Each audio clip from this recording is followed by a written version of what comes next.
Udah masuk D. Terus tahan gas sama rem. And go. Ya, gitu di awal dia agak ini ya, agak nge-lag ya karena memang di sini kayak jelek gitu, tapi di tengah dia udah ngisi dan ya 100. Halo guys, welcome back to CVT Indonesia. Balik lagi sama gue Kupas Tobing. Bukan Cherry namanya ya kalau nggak bikin kejutan atau gaspol. Kemarin kan dia baru mengeluarkan 308 Cherry Super Hybrid atau 308 CSH. Sekarang belum ada sebulan atau belum ada 2 bulan, keluar lagi dong Omoda C5. Nah, seperti apa sih perbedaan SUV yang sebenarnya depannya mirip nih sama existing model yang sudah ada sebelumnya, yaitu Omoda 5. So this is it, CVT review Cherry Omoda C5.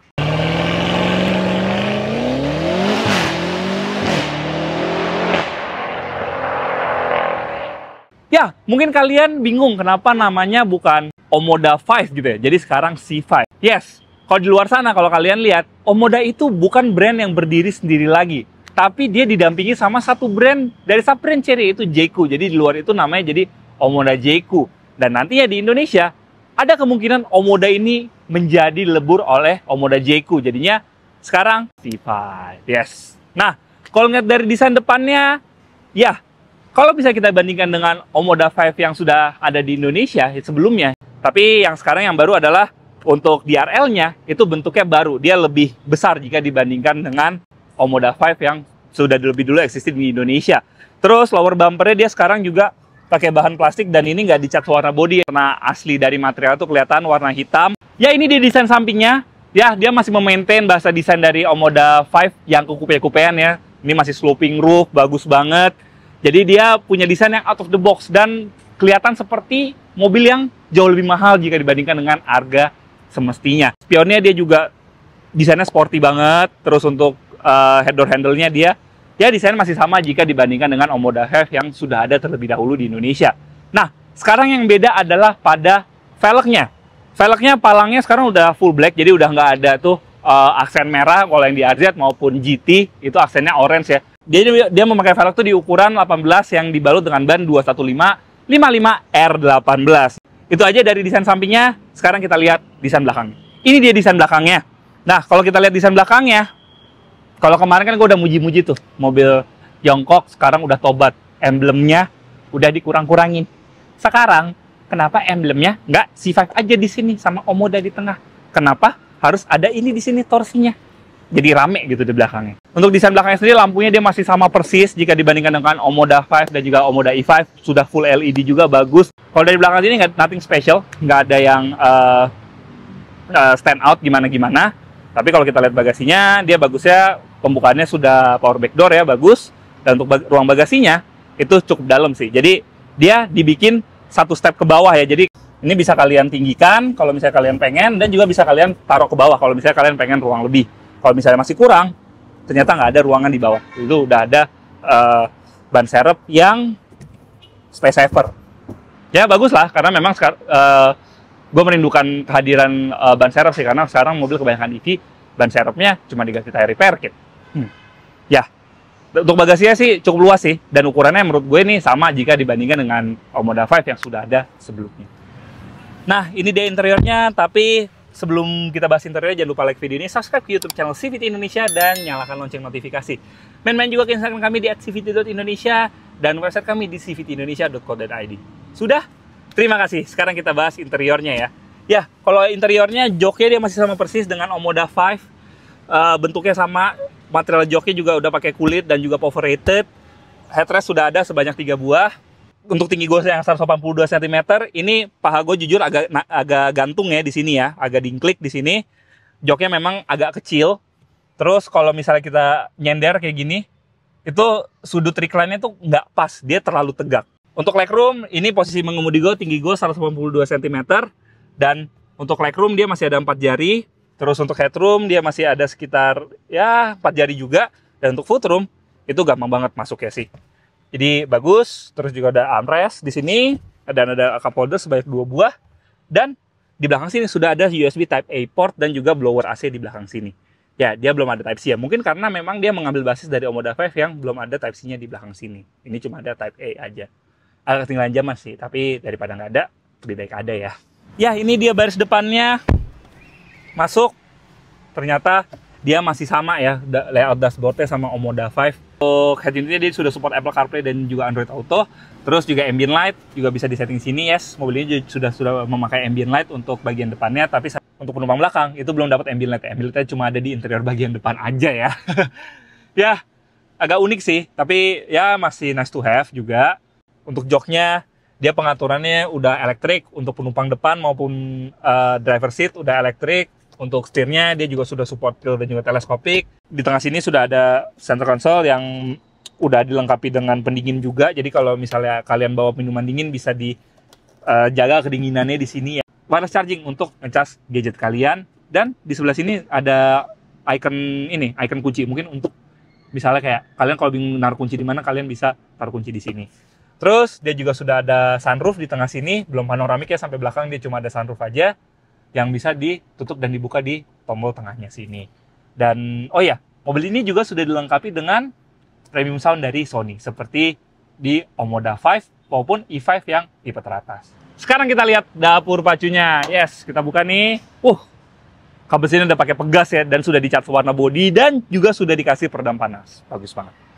Ya, untuk mesinnya sendiri dia sekarang kapasitasnya 1500 cc ya. Dan untuk tenaga sendiri, dia 156 PS dan torsinya di 230 Nm. Tenaga tersebut dialirkan ke roda depan melalui transmisi 6-speed DCT. Dipakai di Omoda 5 GT maupun saudaranya yang juga masuk ke Indonesia walaupun nggak dari chassis ya. Jadi penasaran gimana sih rasanya mesinnya Omoda 5 RZ ketika dipasangkan transmisi dual clutch transmission? Sekarang kita coba.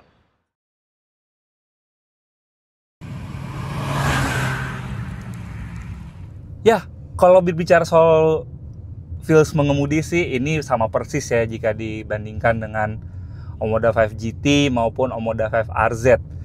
Jadi nggak ada perbedaan, tenaganya juga tetap bukan yang meledak-ledak seperti Omoda 5 GT ya. Tapi dia sedikit berbeda karena memang dia menggunakan, kalau di sini dia cuma 6-speed. Jadi ya pengoperannya lebih sedikit aja sih. Tapi kalau misalnya karakter transmisinya itu masih sama. Dia seperti kurang sigap untuk ukuran DCT ya. Jadinya goals utama dari DCT yaitu delivery dari horsepower powernya itu yang konstan, itu jadi terasa kurang tercapai gitu. Padahal DCT itu kan sebenarnya mengorbankan konsumsi bahan bakar jika dibandingkan dengan CVT ataupun torque converter.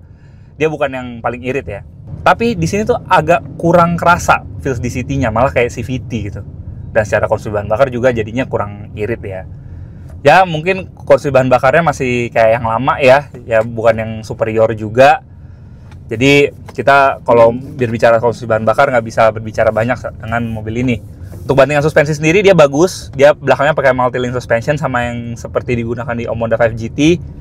Dia kalau yang RZ kan dia pakai torsion beam, kalau yang GT dia pakai multi-link. Dan di sini itu mengikuti dengan yang Omoda 5 GT, which is itu adalah yang bagus.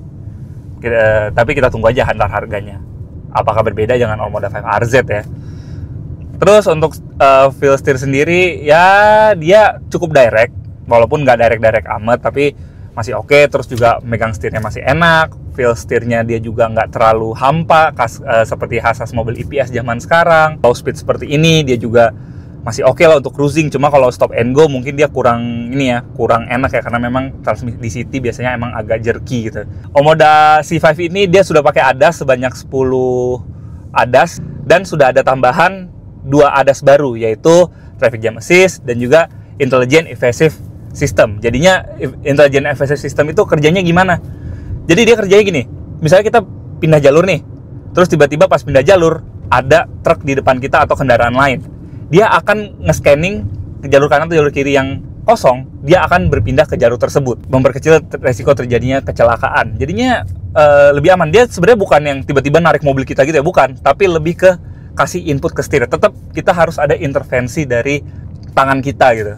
Terus berbicara body roll, berkat multi-link suspensionnya, dia juga body rollnya cukup minim. Jadi di dalam kalau misalnya kita belok tiba-tiba atau misalnya ada manuver kayak gini, tuh nggak kerasa terombang-ambing. Nah, sekarang kita rasain gimana sih rasanya duduk di baris kedua dari Omoda C5 ini. Nah, ini kita lewat speed bumps, dan ya sama seperti depan, speed bumps bisa teredam dengan sangat baik di belakang sini. itu nggak kena stopper loh. Dari posisi tidurnya gede, dan kalian tahu sendiri posisi tidur di daerah BSD kayak apa ya, besarnya ya. Dan ini, wah, suspensinya sih luar biasa sih. Multilink-nya dari Chery Group tuh nggak pernah ada obatnya sih, gokil banget. Tapi memang minusnya di belakang sini ketika kita lewat jalanan yang konturnya agak kurang rata, suara bannya itu agak intrusif ke dalam. Ya karena memang kalau di depan kan nggak terlalu kedengeran karena kita duduknya itu agak jauh dari ban. Sementara kalau di belakang ini itu dekat banget dari ban. Ini belakang gue nih, itu udah ban. Dan cukup kedengeran di belakang sini. Tapi bagusnya kalau untuk suara angin itu nggak kedengeran sampai ke dalam. Ya, sekarang kita langsung tes aja akselerasinya ya. Dia untuk mesinnya dia sama seperti Omoda 5RZ di 1500cc, tapi dia memakai DCT. Find out nih, berapa akselerasinya. Udah masuk D, terus tahan gas sama rem, and go. Ya, gitu di awal dia agak ini ya, agak nge-lag ya, karena memang DCT kayak jelek gitu, tapi di tengah dia udah ngisi, dan ya, 100. 0-100 dari Omoda C5 ini mampu dituntaskan dalam waktu 9,1 detik. Ya, memang kita nggak bisa expect dia untuk seperti Omoda 5 GT karena memang tenaganya cukup jauh ya jika dibandingkan dengan Omoda 5 GT. Tapi untuk di kelasnya, di compact crossover, menurut gua akselerasi di bawah 10 detik itu udah superior banget sih. Dapat disimpulkan kehadiran Omoda C5 ini adalah langkah dari Chery untuk memperluas pangsa pasarnya ya. Kita tunggu aja nih harganya berapa ketika diluncurkan. Dan biasanya sih Chery Sales Indonesia suka bikin kejutan ya kalau soal harga ya. Oke CVT, sekian video kali ini. Jangan lupa like video ini, subscribe YouTube channel CVT Indonesia, dan nyalakan lonceng notifikasi. Main-main juga ke Instagram kami di @cvt.indonesia. Di situ banyak story kalau kita lagi syuting dan berita otomotif di dunia maupun di tanah air. Dan sekarang, apabila kalian ingin membeli Omoda C5 ini ketika sudah dijual atau line up Chery lainnya, kalian bisa membelinya melalui website kami di cvtindonesia.co.id. Dan sekarang CVT kami sudah memiliki TikTok di CVT Indonesia, jadi buat kalian yang suka main TikTok, bisa follow TikTok kami. Ini gue Kompas Tobing, pamit dulu.